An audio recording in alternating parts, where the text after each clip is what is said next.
Let's be here for him. And we are back, America's anchorman, America's truth detector. The views expressed on this program documented to be almost always right. 99.6% of the time. That's the latest opinion audit in from the Sullivan Group. And you are part of the fastest 3 hours in media. Rush Limbaugh, having more fun than a human being should be allowed to have. Nation's leading radio talk show, the most eagerly anticipated program in America, program which meets and surpasses all audience expectations on a daily basis. I am your host for life, not retiring until every American agrees with me. And if he can't be here today, let's be here for him. This program's for you, Rush. From all of us. Well, Rush, you keep talking about Reagan and all of that. But, you know, Reagan, the era of Reagan's over so long ago or whatever. You know, the question is, how did Reagan overcome the media? The media hated Reagan as much as they hate Bush. The media hated Reagan as much as they've hated Nixon. The media hated Reagan as much as anybody has ever hated the Republicans. Don't doubt me. For those of you that weren't alive, do not doubt me. Reagan was hated and despised. The players were different. Their names were Sam Donaldson and Dan Blather and so forth. He was just as despised as any media hated Bush or Nixon. And yet you've heard that, yeah, well, but Reagan, he had this charisma. He was able to speak directly to the American people. He was able to go over the heads of the media and speak to the people unfiltered. True, but that's not why Reagan succeeded.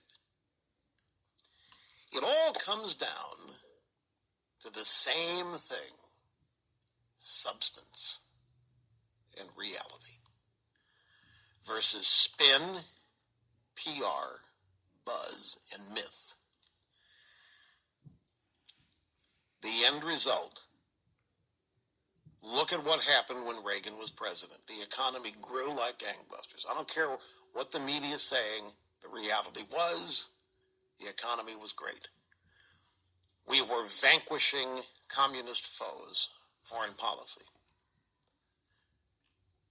I mean, the point here is the way you overcome the media is with success on the ground.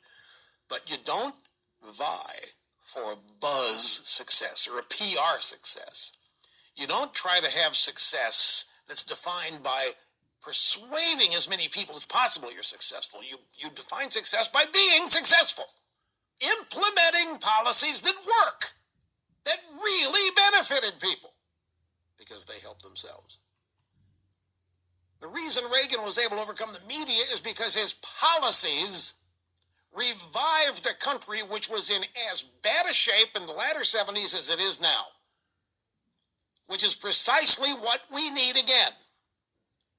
We don't need PR tactics to try to convince the media we're not mean or bad. We don't need tactics to get the media fooled. We just need somebody who is unabashedly and unafraidly conservative, who will implement policies that will work and will bring actual positive results to people's lives. And then it doesn't matter what the media says. They'll look like buffoons, like they did in the 80s. It's just, it's substance over symbolism, reality over buzz. That's all it is. Back after this. But my dream would be if everybody in this audience, or if everybody who would just listen to me 2 times, would get it about liberalism. That's the great threat that we face. The great challenge of our time is liberalism or socialism, communism, which now all find their home in the Democrat Party. They must lose and lose elections. They must continue to lose elections. They must never become the majority in this country. They must never become the majority of thinking. They've always been around. They always will be. But they need to be defeated politically, annihilated politically on an ongoing, consistent basis. It's a tough chore. Most people don't see other people ideologically. Most people don't see other people politically. Note that's how the left is trying to accomplish it, though. Identity politics, they're trying to get people who are wavering and don't really care about all this stuff to hate us on the basis of race or on the basis of gender or what have you. They steer away from ideas. They can't win debates on ideas, so they cloak and camouflage their objectives in other things like compassion and happiness, freedom, whatever else, when they stand for the exact opposite of these things. So that's why I spend time talking about this. It's just an ongoing effort to educate people what I think is the greatest threat that we face. Now, consequently, they think the same thing. They think the greatest threat that we face is us. And they're right, because we are standing directly in the way of their amassing all of this power that they want. We do not want power over them. We just want them to lose. We just want them to remain a minority. I don't care if they're happy or unhappy. The problem is we love everybody. We want everybody to appreciate living in this country. We want everybody to be able to access the wonderful opportunities this country provides everybody. Intellectually, I don't understand liberalism. And there's no way anybody can, because it isn't an intellectual application. It's not about thinking. Liberalism is totally about feeling. And ironically, that's one of the reasons why it continues to seduce people. The emotions have much deeper impressions, make much deeper impressions, and they're much longer lasting than words that people hear. And that's a tough thing for me to admit, because I'm in the word business. I don't come here dripping emotions all the time. But it is true. People don't remember what you say, but they'll never forget how you make them feel.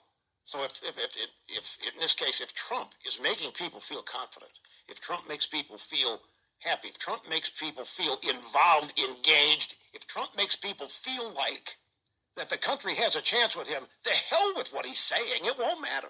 Well, all the critics of Trump, can you believe what he's saying? Do you believe what he said about Bush? How can his supporters, my God, Rush, how can his supporters, how can you excuse what Trump's saying? Nobody's hearing what Trump's saying. Isn't it evident by now? Whatever he's saying doesn't matter. It's not causing him any support, costing him any support.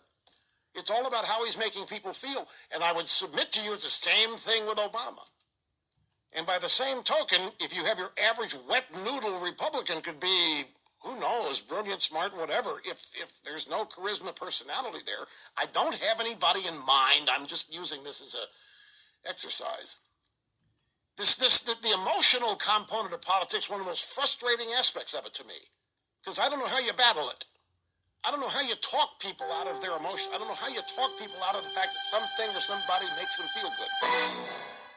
This is the Limbaugh legacy. Some people are great examples of conservative ideas. Part of my job is to notice things before you do and then tell you. It's called the cutting edge. I'm on it. I own it. There's a little game being played by the established Republican commentariat, what I call the inside the Beltway conservative intelligentsia, or the Republican intellectual elite. And it is aimed at muddling conservatism and discrediting, taking down, if you will, conservative Tea Party candidates in the Republican presidential primary process. And it is, the way to do it, by the way, is a page right out of the Democrat left's playbook. Now, last week, I mentioned and discussed at some length the argument that some were making that if conservatives demand candidates who are too pure, they can't win. I don't know if you've seen that, but it's effervescing out there, and it always does. We can't win, with a conservative that's too pure, that's too rock-ribbed, it's too rigid. We need a conservative who understands that raising taxes now and then is a reasonable and sometimes intelligent thing to do. We don't want the kind of purity that says never raise taxes. We don't want the kind of purity that gives us the social issues. We need Republicans who aren't as pure, who will realize that sometimes you just have to stop talking about guns and abortion for the larger good of public policy. Well, today in the Daily Caller, there's a guy named Matt Lewis, and it's a takedown of Michelle Bachmann in the Daily Caller. In this case, it's not because she's too pure. In her case, it's because she is too impure. In other words, let's not support candidates who are unabashedly conservative because they can't win. That's the advice. Michelle can't win because she's too unabashedly conservative.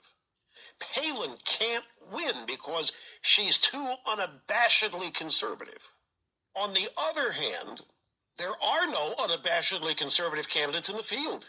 When you get right down to it, this is what happens when you try to analyze politics and write about it, when you don't really understand conservatism and the Tea Party movement, and instead you get swept up in the Washington way and the mentality of gotcha. See, this whole notion of purity, the assault on purity, is just another way of attacking mainstream conservatives.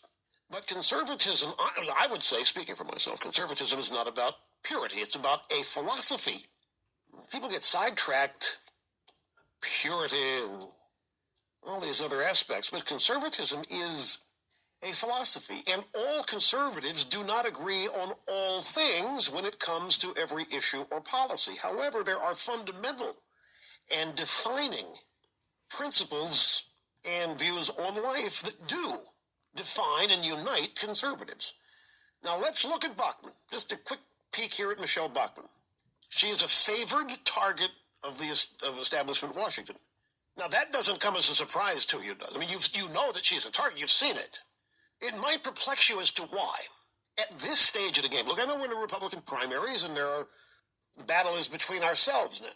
It's understandable. But establishment Washington, Bachmann is a favorite target, and even to the point of talking about how much she's too short, or she's radical, or what have you. This is an attempt to alert the Tea Party that Michelle Bachmann's a fraud, that she's really not one of you. She's out there trying to create support, command support from all you Tea Party people, but she's not one of you. She's not pure. She's voted for earmarks and ethanol. Okay, well, what else? Michelle Bachmann has been a leading advocate for stripping $105 billion from Obamacare so that it cannot be implemented. Michelle Bachmann was one of the early conservative leaders trying to make sure that Obamacare was defunded. She heard the Tea Party. She heard everybody was taking it very seriously. We must not allow this thing to become law, or we must repeal it or defund it. Okay, here's $105 billion put in there, stealth way by Pelosi. She identified it.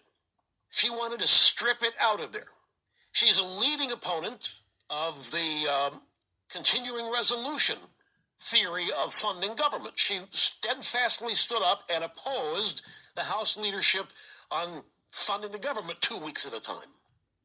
She's a solid conservative on national security and defense. She's a leading activist for the Tea Party, and she's a major speaker at numerous Tea Party events. Now, all of that distinguishes her quite a lot from most of the candidates who are seeking the Republican nomination for president, or planning to. However, because she supported some earmarks and ethanol, she is said now by non-conservatives not to be pure enough for conservatives who are demanding purity. And in another piece, they'll say demanding purity is a bad thing. But right now, she's not pure enough. Nobody can be everything to everybody. On the big stuff, Michelle Bachmann has flying colors when it comes to being defined as a conservative. It's a stretch. It would be an incredible stretch to try to say that she's not a conservative. I think we've talked about earmarks, ethanol, those two things are, considering everything else we face, that's chump change. But if you want to focus on those two things, trying to say she's impure, that's what's doing now. That's what's underway. People on our side. And some people, well, they're not such great examples. Rush explains. Mitt Romney represents the never Trump mentality. that's in the Republican Party. He's a strain of it. He may not be as virulent as some of the so-called intellectual magazine types who comprise the Never Trumpers, column writers, and so forth. But he exactly as I stated. Look, here's Mitt Romney. He's running for president, 2012, and in the early stages of it, there's a rap going around that he's not really a conservative, that he's a rhino, that he's a moderate Republican, and he has to pretend to be a conservative because he really isn't one. And he kind of, like most people in Washington, looks down his nose at conservatives. So in an attempt to persuade people that they were wrong, that he was in fact a conservative, do you remember how he described himself? He said, "I am a severe conservative." And all of us conservatives looked at us and said, what the hell is a severe conservative? We've never heard that. Romney exemplifies the Washington establishment. He is career politics. His family, his father, he's career. There is a certain way that those people behave. There's a certain station that they think they've achieved, and they maintain it by knowing their place. And Republicans' place is always second tier. You must acknowledge your second tier. You must acknowledge the superiority and the primacy of the Washington establishment. You must always make it clear that you appreciate being in that establishment. You don't fight back. You don't really try to win on a permanent basis. Yeah, you can test for the presidency every 4 years, and you may win now and then. But then you acknowledge you're going to be destroyed the next 4 years. You acknowledge that you're going to be hit. And that's the price that you will pay for winning. And you have to smile and grin and bear it. And it has grown to just so frustrate Republican voters and conservative voters who have thought all along that the Republicans are actually in this to win and to dominate and to push the other side aside. That we are there to exercise our will over the forces of opposition. We are there to win. That's not the way Republican establishment people look at their role in the establishment. Trump comes along and he just totally upsets the established norms. And it's on that basis he's got to go.